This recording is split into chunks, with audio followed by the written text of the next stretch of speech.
Hello, everybody. My name is Miss Jess. I am in W200 creating my uh, descriptive project. This is over a tool that I just learned to use.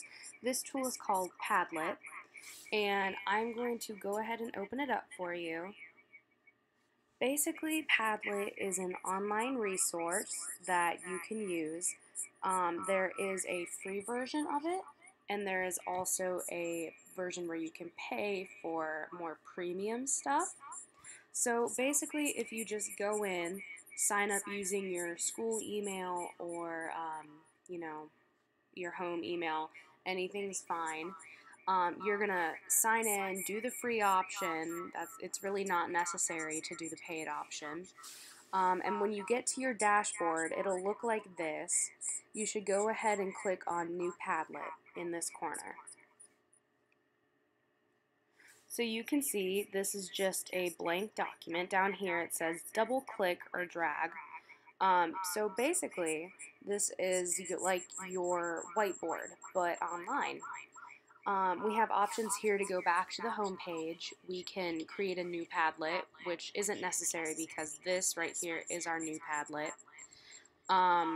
This is just my profile. I can share or export this, so it's really great to put on websites or embed. You can email it. I'm sure it could probably be put on YouTube or Tumblr or Facebook, wherever you'd like. There are places for information and questions, and then just, little places to modify this Padlet. So if we click on this, we can choose a little portrait. I don't really think it's necessary, but I will go ahead and click on this one because there are some very nice looking people in that, and I can give it a title. This one here I found comical, Dr. Strangelove. I don't know why they would use that, but let's just do Classroom 1. I think that's a good one. So now this right here is like our title. It allows people to see what this Padlet is about. Padlet is basically, like I said, a whiteboard, but you can drag things onto the Padlet from the internet, and you could use it in your classroom. You can embed pictures and then give them captions and titles, which is really useful when you're wanting to look at one category of information all at one time. So I'm going to go ahead and kind of make this screen a little smaller. Let's say we want to make this over poets. Let's just talk about poets now. So what I would do is I would go to Google, and let's say I want to look at William Blake. He wrote some amazing poems in his book, in his book, The Songs of Innocence and Experience. And you can see a lot of pictures of him pop up. So what I'm going to do is I'm simply going to pick a picture. I'm going to drag it onto my desktop, and there it is. So now I go back to my Padlet, and I will drag it onto my Padlet, and it'll stay here. And I could either trash it or edit it. I'm going to edit it and add a title, which is William Blake. And then I could write something about him. For time purposes right now, I'm going to not actually do research on William Blake. I will just say author of Songs of Innocence and Experience. Okay, so we have that, and we can drag that wherever we'd like. Next, I'm going to look up, what is another really good poet? How about Dr. Seuss? Something a little childlike. Oops. And, okay, this one's interesting. This one has his artwork in it with him. And I will drag that on here. Okay. So we can see that's the image of him. I posted it. So let's title it Dr. Seuss. Oh goodness.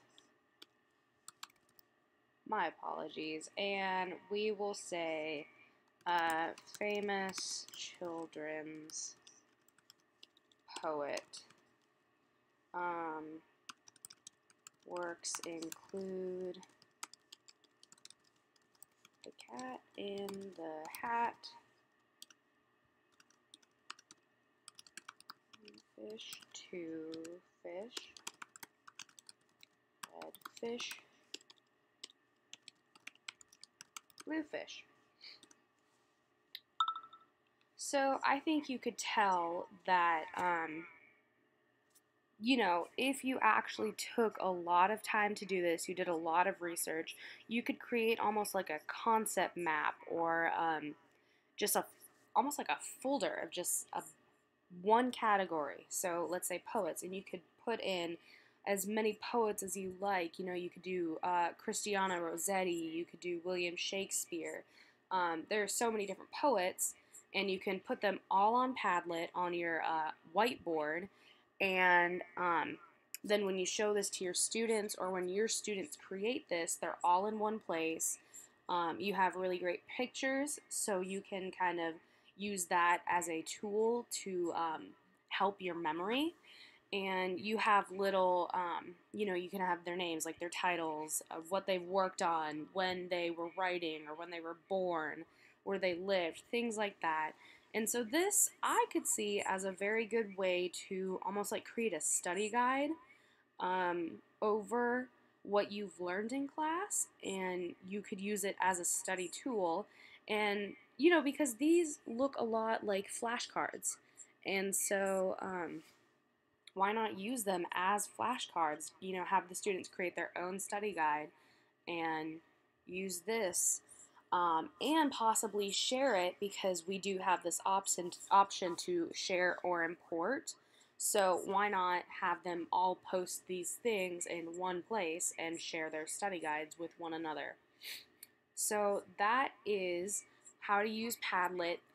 If you want to buy the full version of it, the premium version, I'll go into the screen. You can get, oh, let's learn more about the schools. It's $45 per teacher per year, unlimited free student accounts. That's a pretty good price. You have better privacy, extra security,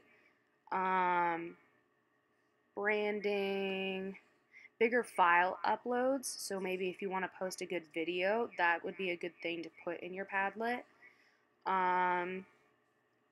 Ooh, it could be controlled for just the school, so only appropriate things can be put on this. Student reports and portfolios, once again, they could share their work with one another, and they could turn in their work here on Padlet. And just a lot of really nice things. So, you know, feel free to use this tool. This is a really great thing to have in the classroom and out of the classroom. So I hope you enjoy it, and I will be looking forward to using this in my own classroom. Bye.